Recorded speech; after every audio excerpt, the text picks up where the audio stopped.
Bien-aimés, je vous salue encore dans le précieux et puissant nom de notre Seigneur et Sauveur Jésus-Christ de Nazareth. Nous sommes encore là pour continuer la suite de notre enseignement que nous avons commencé déjà depuis quelques semaines. Et nous sommes à la troisième grande partie, la supériorité de la pratique de la foi. Et nous avons vu la fois dernière les héros de la foi. Qui sont ces héros de la foi et qu'est-ce qu'ils ont accompli? Pourquoi on les appelle les héros de la foi. Aujourd'hui, nous allons continuer toujours dans la question de la foi. Nous allons parler du modèle suprême de la foi. Prions. Seigneur, nous te bénissons. Merci pour cette occasion encore que tu nous donnes de pouvoir apprendre avec toi. Bénis-nous par ton enseignement, par ta parole, au nom de Jésus. Amen.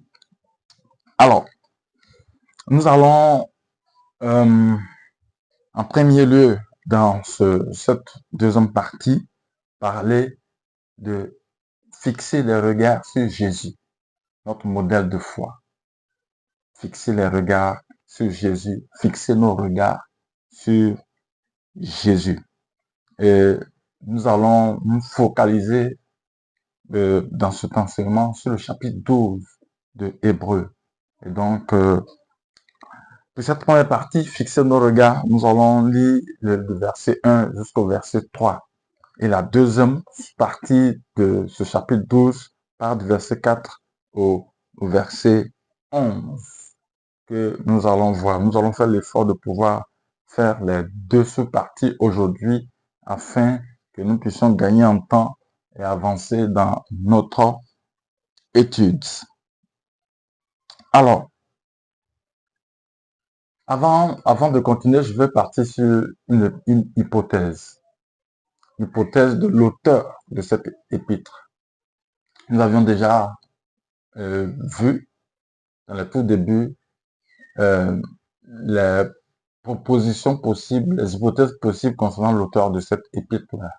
Il y en a plusieurs auteurs, mais personnellement, moi, je veux partir sur la base que c'est Paul qui a écrit cette lettre-là. Parce que lorsque vous lisez vraiment avec attention l'épître aux Hébreux, vous allez voir des expressions qui ressemblent trait pour trait, des tournures, oui, qui ressemblent trait pour trait à des expressions dans les épîtres de Paul. Vraiment, à part peut-être l'introduction qui est un peu différente des introductions classiques de l'apôtre Paul dans ses épîtres, la structure globale même de cette épître-là est celle qu'utilise vraiment Paul dans ses épîtres. Globalement, on voit vraiment deux grandes parties dans les lettres de Paul. Il y a une première partie doctrinale, une seconde partie est réservée à l'application, à la pratique. Et ici, c'est pareil. Quand vous voyez l'épître aux Hébreux, il y a une première partie doctrinale que nous avons vue jusqu'à présent. Et la deuxième partie pratique, c'est celle que nous sommes en train de voir, la foi. Et donc, moi, personnellement, je pense que c'est l'apôtre Paul qui a écrit ça, ou quelqu'un qui n'est vraiment pas loin de l'apôtre Paul, qui n'est vraiment pas loin de l'apôtre Paul.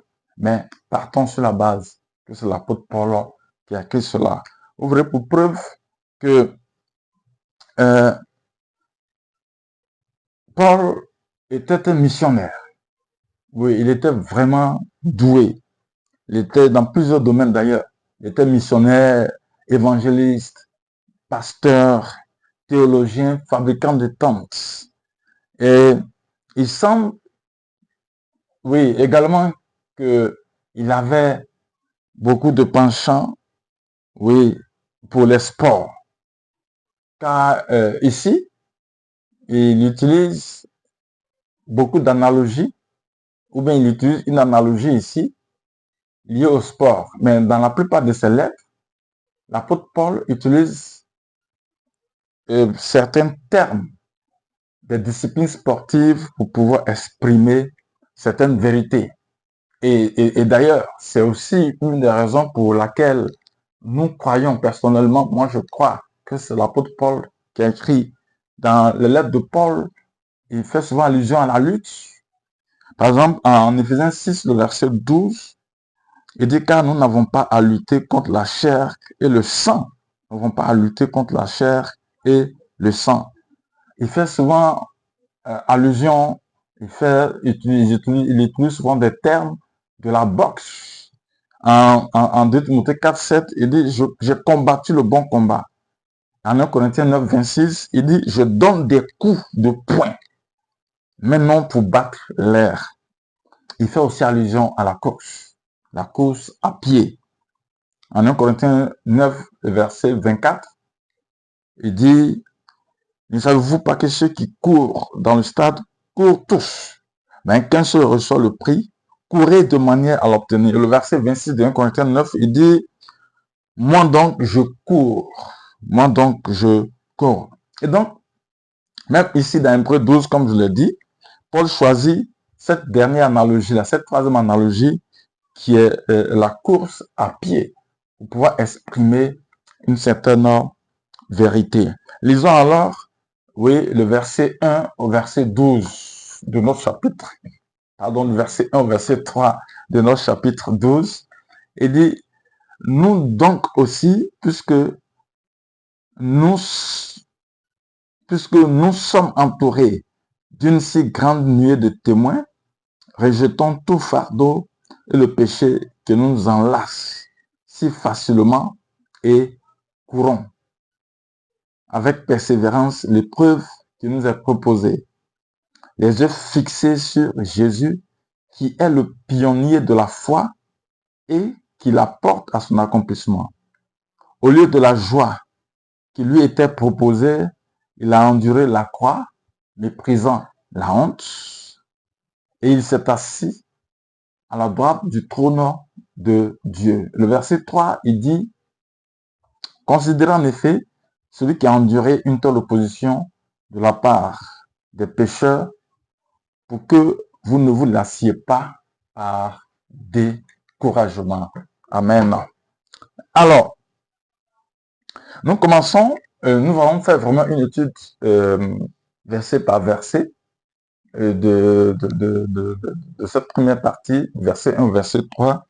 Au verset 1, nous pouvons lire ceci, puisque nous sommes environnés d'une si grande nuée de témoins. La première des choses qui nous frappe ici, c'est l'adjectif grande. Nous estimons, oui, parfois que nous sommes seuls. En tant que chrétiens, nous estimons parfois que nous sommes seuls.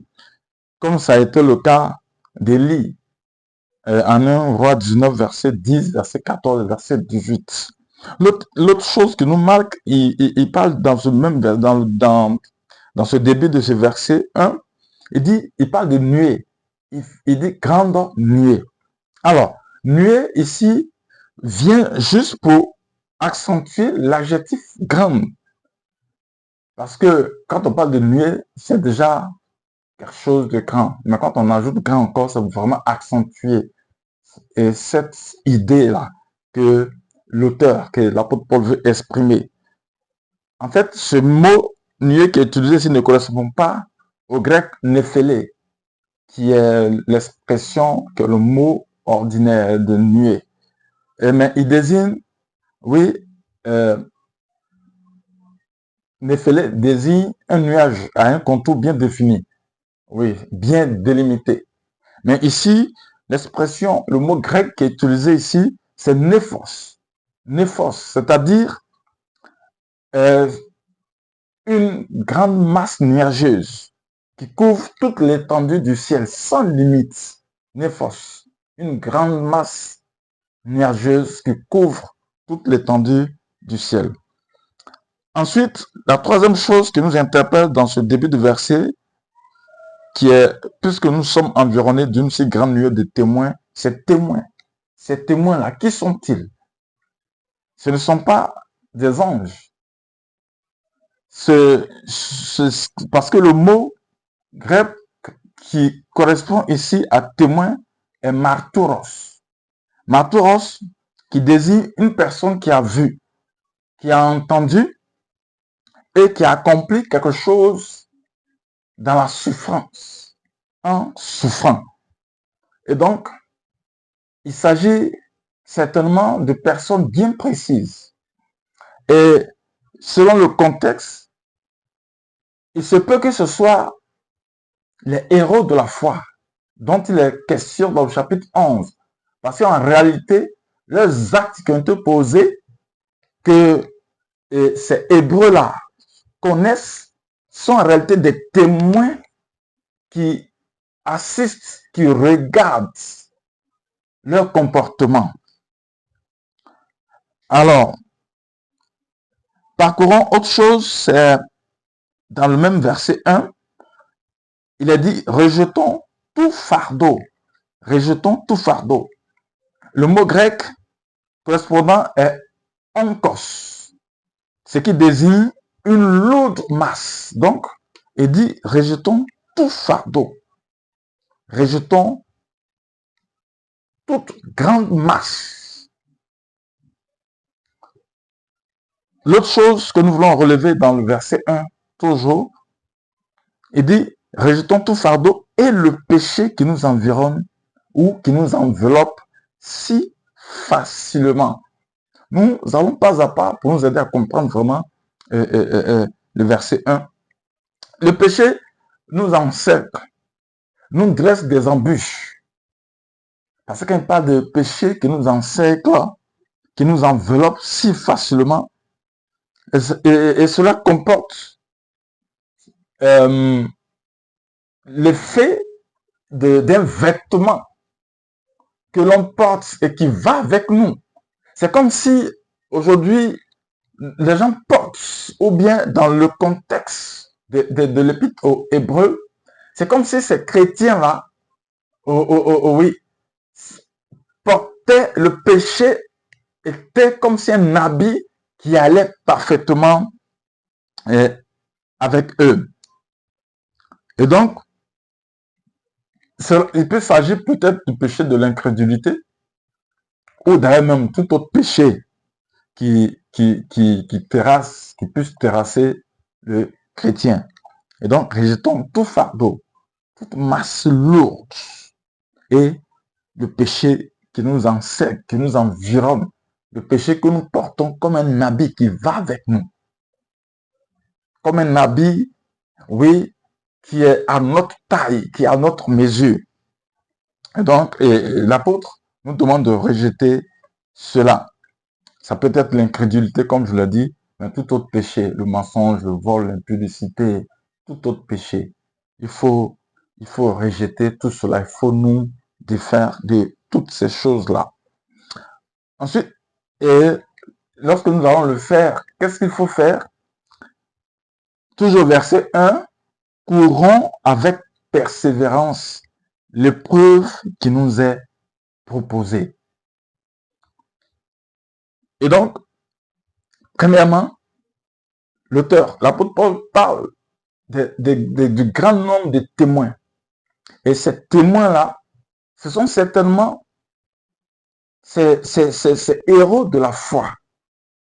Ces héros de la foi dont les actes témoignent contre nous. Cela voudrait dire que ce sont des êtres humains comme nous. S'ils ont pu surmonter par la foi certaines choses, nous pouvons le faire. Et donc, nous focalisons, sachant que ces témoins-là sont là, rejetons tout ce qui est bagage, tout ce qui est péché, qui est lourd sur nous. Et qu'est-ce qu'il faut faire? Courir avec persévérance l'épreuve qui nous est proposée. L'épreuve qui nous est proposée. Et cette expression, cette affirmation a plusieurs implications. Premièrement, tout croyant se trouve engagé dans cette cause par la volonté de Dieu. Tout croyant, toute personne qui est devenue chrétienne se trouve automatiquement engagé dans cette cause-là. Et l'épreuve de toutes les questions n'est pas seulement réservée qu'aux serviteurs de Dieu, n'est pas seulement réservée qu'aux pasteurs, qu'aux évangélistes, qu'aux missionnaires, qu'aux qu'aux serviteurs de Dieu qui sont vraiment engagés à plein temps dans l'œuvre de Dieu. Oui, c'est toute personne, tout chrétien qui est engagé dans, qui a accepté Christ, toute personne qui a accepté Christ est engagée dans cette course. Cela implique que l'allure de la course est fixée par Dieu. L'allure de la course est fixée par Dieu, ce n'est pas fixé par nous. Les règles de cette course ne sont pas fixées par nous les hommes, c'est fixé par Dieu. Ensuite, le coureur, oui, doit chercher à plaire à Dieu et à mériter sa récompense. Le coureur qui est chrétien, qui est dans la course, doit chercher à plaire à Dieu et à mériter sa récompense. Et autre chose, autre implication, c'est que chaque coureur se lance dans l'épreuve pour la remporter. On ne commence pas une course pour ne pas la remporter. On ne s'engage pas dans une course pour ne pas la remporter.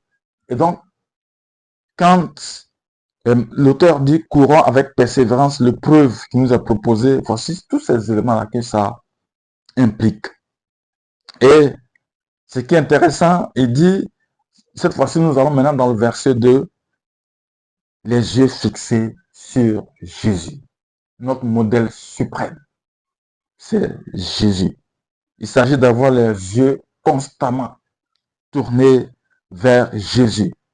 Oh, bien-aimé, combien il est facile de détourner notre regard de Jésus et de regarder à gauche et à droite, de regarder Paul, de regarder Pierre, de regarder l'autre coureur à gauche ou qui est à notre droite. En regardant à gauche, nous pouvons certainement apercevoir, oui, un coureur qui est en retrait de nous, qui traîne les pas. Lorsque nous regardons à droite aussi, on peut s'apercevoir que, oui, l'autre coureur, c'est un coureur qui est rempli d'orgueil. L'autre coureur peut être rempli de jalousie. Mais ce ne sont pas nos coureurs, les autres coureurs qui sont avec nous dans la course là, que nous devons regarder. Parce que chaque coureur peut avoir ses propres luttes à lui. Et donc, le modèle parfait que nous devons regarder, nos yeux doivent être fixés sur Jésus-Christ. Parce que dans les deux cas, quand on regarde à gauche ou quand on regarde à droite, nous serons focalisés sur les défis des autres coureurs. Et ça risque d'être aussi un péché qui va nous ralentir dans notre course, qui va ralentir l'élan de notre course. C'est pourquoi, oui, nous sommes invités, nous sommes ardemment invités, oui, à regarder à Jésus-Christ. Il y a vraiment nécessité dans cette course-là de regarder seulement à Jésus-Christ et à pouvoir avancer. Si, oui, dans cette course, si vous voulez être déçu, oui, regardez à autrui, regardez aux autres coureurs. Si vous voulez être découragé, regardez à vous-même. Parce que, oui, certainement, vous allez voir certaines choses dans votre vie qui peuvent vous décourager. Mais si vous voulez être heureux et avancer à pleine allure dans cette course-là, regardez à Jésus-Christ. L'autre chose, toujours au verset 2, Jésus-Christ, regardez à Jésus-Christ qui est l'auteur de la foi et qui l'amène à la perfection. Alléluia. Jésus-Christ qui est l'auteur de la foi et qui l'amène à la perfection. La foi que nous avons, c'est Jésus-Christ qui est l'auteur de notre foi. La foi véritable que nous avons, c'est Jésus-Christ qui est l'auteur. Et c'est lui qui amène cette foi-là à la perfection. Christ est l'initiateur de la foi chrétienne et celui qui la rend parfaite. Et c'est pourquoi c'est à lui qu'il faut regarder. Confucius, Bouddha, Mahomet certainement ont fondé trois religions mondiales. Mais la mort a mis un terme à leur vie. Mais Jésus-Christ, lui, il n'a pas eu de terme à sa vie. La Bible dit qu'il est mort, il est ressuscité. Et c'est lui que nous devons regarder. Autre chose, il est dit, En vue de la joie qui lui était proposée, il a supporté la croix. Vous comprenez cela? En vue de la joie qui lui était proposée, en vue de quelque chose. Il avait un objectif, en vue d'atteindre un objectif supérieur, il a supporté la croix qui lui avait été proposée. Nous sommes toujours au verset 2. Et la nature de cette joie est exprimée dans Jude 24. Lisez Jude 24, vous allez voir, il est dit à celui, c'est-à-dire Jésus, qui peut vous préserver de toute chute et vous faire paraître devant sa gloire irréprochable dans l'allégresse. Vous lirez aussi Jean 17, verset 6 à 12, le verset 26. Ensuite, nous continuons toujours dans le verset 2. Mépriser la honte et s'est assis à la droite du trône de Dieu. Il a méprisé la honte et il s'est assis à la droite du trône de Dieu. Si vous voulez vous asseoir aussi avec le Seigneur, avec Dieu, il faut mépriser la honte et continuer à courir votre course. Le verset 3, il dit, considérez, je vais lire, verset 3, il dit, considérez en effet celui qui a enduré une telle opposition de la part des pécheurs pour que vous ne vous lassiez pas par découragement. Alléluia. Oui, c'est formidable. Nous sommes sans cesse, bien-aimés, à revenir aux évangiles, aux épîtres qui nous donnent ce qu'il faut, oui, pour pouvoir courir, pour pouvoir endurer les oppositions. Nous sommes invités à recourir à l'œuvre de Dieu, aux enseignements de Christ, oui, qui sont dans les évangiles, qui sont dans les épîtres, afin que nous ne puissions pas nous lasser, afin que nous ne soyons pas découragés dans notre course. Toutes les fois que le découragement veut venir, toutes les fois que nous voulons être fatigués, que nous voulons être lassés de cette course-là, bien aimés, retournons à l'enseignement de Christ, à l'enseignement que les apôtres aussi ont donné concernant Christ pour nous revigorer. Quelqu'un disait, et ça m'a vraiment fait marrer, une vidéo que j'ai écoutée, il disait, certains ont pensé que la vie chrétienne est facile. Ils sont venus pour Seigneur, prends-moi, Seigneur, prends-moi, Seigneur, prends-moi. 2 jours après, ils ont abandonné. 2 jours après, ils ont abandonné. Mais ce qu'ils ont oublié, c'est qu'il faut persévérer tout en regardant à Christ, celui-là même, qui est l'initiateur de la foi chrétienne. Alléluia. La deuxième partie de notre enseignement, c'est part du verset 4 au verset 11. Et là, il est dit, soumettez-vous à la correction de Dieu. Soumettez-vous à la correction de Dieu. Certainement dans cette course-là, le Seigneur va souvent nous châtier. Le Seigneur va souvent, oui, nous soumettre à des corrections pour nous éveiller, pour nous permettre de grandir, pour nous permettre d'aller de l'avant.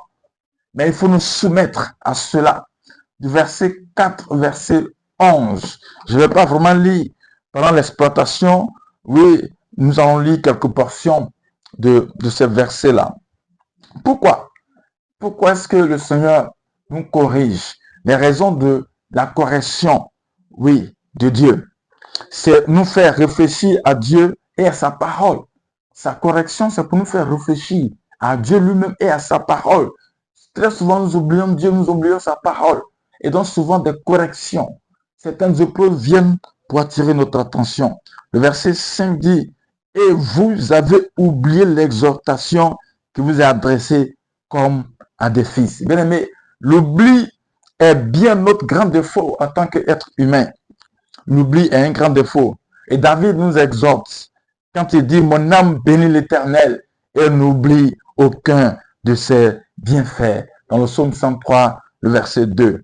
Dans l'Hébreu, oui, le chapitre 2 du verset 5 au verset 6, oui, Paul évoque aussi Proverbe 3, du verset 11 au verset 12, que vous lirez. Deuxièmement, quelles sont les raisons? La deuxième raison, c'est de prouver que Dieu nous aime. Comme il est dit au verset 6, car le Seigneur corrige celui qu'il aime et frappe de verge tout fils qu'il agrée. Le verbe corrige ici désigne l'instruction que Dieu donne pour une conduite juste. Corrige, c'est l'instruction qui est donnée pour une conduite juste, pour une conduite meilleure, pour un agissement meilleur, pour un comportement meilleur. Tandis que frappe, quand on parle de frappe, cela s'applique à la correction en cas d'inconduite. En cas d'inconduite.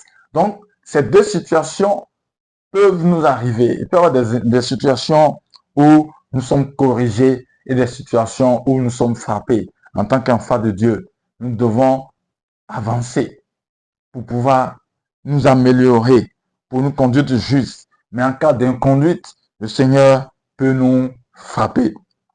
Troisième raison, c'est prouver que nous appartenons réellement à Dieu. Bien aimé, si dans ta marche avec le Seigneur, tu n'as pas souvent des corrections, c'est qu'il y a problème. Parce que tu es un homme, tu es un être humain, tu n'es pas parfait. Et Dieu, oui, pour prouver que tu lui appartiens, il va t'apporter certaines corrections. Il est dit, supporter la correction. C'est comme des fils que Dieu vous traite. Car quel est le fils que le Père ne corrige pas? Mais si vous êtes exempt de la correction à laquelle tous ont part, alors vous êtes des bâtards et non des fils. Verset 7 au verset 8. Et c'est ce que j'ai déjà expliqué. Si nous sommes des fils véritables de Dieu, il va nous soumettre souvent à des corrections. Quatrième raison, c'est nous rendre plus conformes à Jésus. Il veut nous façonner afin que nous soyons plus conformes à Jésus et nous faire participer à la sainteté de Christ. C'est pourquoi souvent il nous soumet à la correction. Alors, quelles sont les réactions que nous pouvons avoir? Les réactions face à la correction. Premièrement, le croyant peut la mépriser. Souvent, certains croyants méprisent la correction de Dieu. C'est-à-dire, ils la prennent à la légère. Ils ne la considèrent pas. Comme Ésaü a dédaigné son droit d'aînesse. Comme Ésaü n'a pas considéré son droit d'aînesse. Et il l'a vendu à son petit frère pour de la nourriture. Deuxièmement, il peut succomber sous la correction. Autrement dit, lui accorder une importance excessive. Oui, souvent, sous la correction de Dieu, on peut lui accorder une importance excessive et souvent trembler de peur, si bien que aussi ça peut ne pas avoir d'effet sur nous. Il se peut aussi, que le chrétien se laisse façonner par cette correction-là. Oui, et mon souhait pour chacun de nous, c'est qu'on se laisse façonner par la correction que Dieu nous apporte. La question n'est pas tant de savoir, bien aimé, combien d'erreurs le chrétien commet. Ce n'est pas cela la question, mais les leçons qu'il en tire. Lorsqu'il commet les erreurs et qu'il est corrigé par Dieu, quelles sont les leçons qu'il en tire? Les psaumes parlent des bienfaits de la correction. Il est dit dans le psaume 94, verset 12, « Heureux l'homme que tu corriges, ô Éternel, que tu instruis par ta loi. » Il est dit aussi dans le psaume 119, le verset 67, « Avant d'avoir été humilié, je m'égarais. Maintenant, j'observe ta parole. » Il m'est bon d'être humilié afin que j'apprenne tes prescriptions. Le psaume 119, verset 71. Je reconnais, Éternel, que tes jugements sont justes. C'est par fidélité que tu m'as humilié. Le psaume 119, verset 75. Bien-aimés, oui, les résultats de la correction, nous les lisons au verset 11 du chapitre 12. Il est dit, et je vais lire simplement, Toute correction, il est vrai, paraît être au premier abord un sujet de tristesse et non de joie. Mais plus tard, elle procure un paisible fruit de justice à ceux qu'elle a formés. Alléluia. Alléluia. Et à la suite de ces instructions, nous lisons le verset 25 qui contient le cinquième avertissement de l'épître aux Hébreux, où il nous est conseillé, il nous est exhorté de ne pas contester la parole de Dieu, de ne pas contester la correction de Dieu. Ensuite, pour terminer, nous pouvons dire que à partir du verset 12 au verset 29 du chapitre 12, nous devons nous préparer pour le royaume de Dieu. Oui, redresser les mains abattues, commencer à travailler pour Christ. C'est ce que le verset 12 nous dit. Deuxièmement, nous devons fortifier les genoux paralysés et prier toujours dans le verset 12. Et nous devons tracer des pistes droites pour y marcher. Il y a un auteur, Omer Kent, qui dit, si nos pieds sont paralysés, il faut veiller à ce qu'aucun obstacle ne se trouve sur notre chemin. Spirituellement parlant, que celui dont la foi est faible ne s'aventure pas dans d'autres domaines où sa force est insuffisante. Autrement, le croyant paralysé risque d'aggraver son état et perdre complètement l'usage de ses membres. Bien-aimés, tout simplement pour nous dire que nous devons faire très attention dans notre marche chrétienne. Pour résumer, nous devons, chers frères et sœurs, oui, fixer nos regards sur Jésus-Christ, qui est notre modèle de foi. Parce que dans notre marche chrétienne, si nous regardons à gauche, si nous regardons à droite, nous risquons d'être même découragés par les défis de nos coureurs, de nos amis, de nos frères et sœurs qui sont dans la même cause avec nous. Et nous ne devons pas mépriser les corrections de Dieu. Cela témoigne que nous sommes véritablement les enfants de Dieu. Nous devons faire très attention. Que le Seigneur nous bénisse, qu'il nous aide à rester focalisés, oui, sur Christ, qui est notre modèle de foi. Lui-là même, qui, regardant aux choses célestes, n'a pas fait attention aux choses autour de lui et est allé jusqu'à la croix pour nous. Que le Seigneur nous aide, que le Seigneur nous bénisse et que sa grâce, que sa faveur soit avec nous et que nous donne la force de courir, oui, de sorte à remporter la couronne. Seigneur, merci pour ta parole que tu nous as encore enseignée aujourd'hui. Sois avec nous, soutiens notre foi. Fasse que notre foi ne puisse point faiblir, que rien, que autour de nous rien ne faiblisse notre foi et que nous puissions marcher, oui, tout droit vers la cité céleste. Reçois toute la gloire, nous te bénissons dans le précieux puissant nom de Jésus. J'ai prié. Amen. Dieu vous bénisse. D'ici là, portez-vous bien et à bientôt.